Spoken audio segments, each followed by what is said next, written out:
I'm Dr. John Hall. I am the Senior Scientific Advisor for the Beljanski Foundation. I think Beljanski's original work was so interesting and exciting, in part just because it is so different from mainstream thinking about carcinogenesis and what to do about it. But that difference has now really expressed itself through our understanding of the use of plant extracts he found that have anti-cancer effects, and studying those activities in more detail. And so that's led us to find out, for example, that these extracts are effective against a broad spectrum of cancers. Now, Beljanski did that. He knew that. But we know it even better than he did, if I could say so. And in a sense, we know it with additional tools, with additional insights, with additional scientific methods. So we know, for example, that the extracts are active against prostate cancers, both at the cellular level and in animal models. And we also know that they're active against these cancers in men.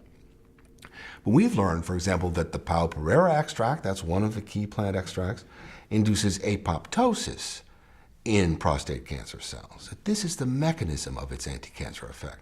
A very desirable mechanism in a cancer cell because, in a sense, it ultimately induces the cell to self-destruct. It's a good fate for a cancer cell. It's killed. On the other hand, Revolvia vomitoria, the second main plant extract that's been studied for its anti-cancer properties, in prostate cancer, it induces cell cycle arrest. Also a very desirable goal for an anti-cancer agent because it stops the cell cycle progression and ultimately leads to cancer cell death. But those two mechanisms are something that we have been able to elucidate, and that has justified the combination of the two products together. And that's an interesting thing to do. There's a synergistic effect of adding these two, in partly deriving from the different mechanisms. By combining two different mechanisms in a single agent, a combination, you get the benefit of both mechanisms. And this has, it's almost, a synergistic means it seems better than even just a simple addition of the two effects. It has a wonderful effect against cancer. And that elucidation of the mechanism and the justification, scientific justification for the combination is of real value, and it's certainly of interest to me. I know I'm not the only one, in contrast to traditional treatments, which tend to be non-selective. So there are lots of drugs, and everyone knows about them, that kill cancer cells. But most of the time, in most cases, they also kill some population of healthy cells. For example, healthy cells that are dividing rapidly, like a cancer cell, tend to be susceptible to many of the drugs that are in use. So that lack of selectivity causes problems. It causes side effects. And some of these are negative side effects, and some of them are very serious.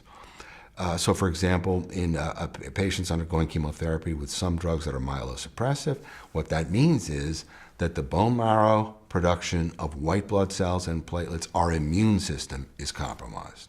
That's a serious negative side effect. And indeed, their cancer patients ultimately succumb to secondary infections, not even to the cancer itself. Beljanski's extracts don't have these side effects. There is a selectivity of action which appears to be unprecedented. I think it's fair to say that. You just don't see this very often. You see targeting now. There's a big emphasis on targets and having agents which are targeting. But often there's not the selectivity of action that is so important for a anti-cancer effect that can really help people without hurting them. So I think that selectivity, which goes right back to how the DNA in a cancer cell is different from the DNA in a normal cell, and how the compounds that are in these extracts target that DNA. But they do it selectively because the DNA in the cancer cell is different structurally from the DNA in a normal or healthy cell. So you have a causal target. You're targeting the very problem that causes the cancer.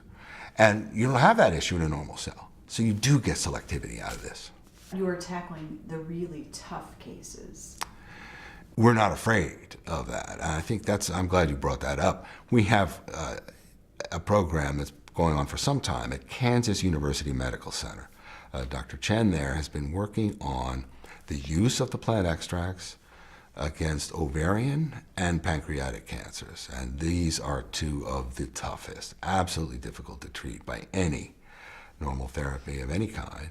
And often, since they're diagnosed late, after they're treated, the treatment may work at first, but after a little while, the cancer cells become resistant to the treatment, and the time to the death of the patient is often not very long. So we're very encouraged to see that the extracts work in this difficult case, like pancreatic and also ovarian. And the studies she's done are just the very best that alternative medicine has to offer. And it's real science, and it's beautifully done and beautifully presented. We know lots of these anti-cancer drugs, the chemo drugs, are toxic, and everybody knows it. But they still do shrink tumors, and they have value as anti-cancer agents if you can alleviate the side effects. That's the key thing. And certainly the RNA fragments do that. They're also active independently. They bring up these cell counts, white blood cells, platelets. You need those. And so you can help restore the immunity, but that also helps the patient get through the chemotherapy, and you overcome one of the key side effects, which is the myelosuppression. And then again, there's the dose reduction I just alluded to. This is, it's just, we're at the heart of the matter in terms of the whole future clinical applications. If you can combine the right ingredients, if that so-called cocktail, it doesn't just contain several chemo drugs, but also includes a chemo drug that is well considered, well targeted under the circumstances, but together with plant extracts, which are anti-cancer and non-toxic, that also enables you to adjust that ratio so that you do maximum anti-cancer effect with minimal negative side effects.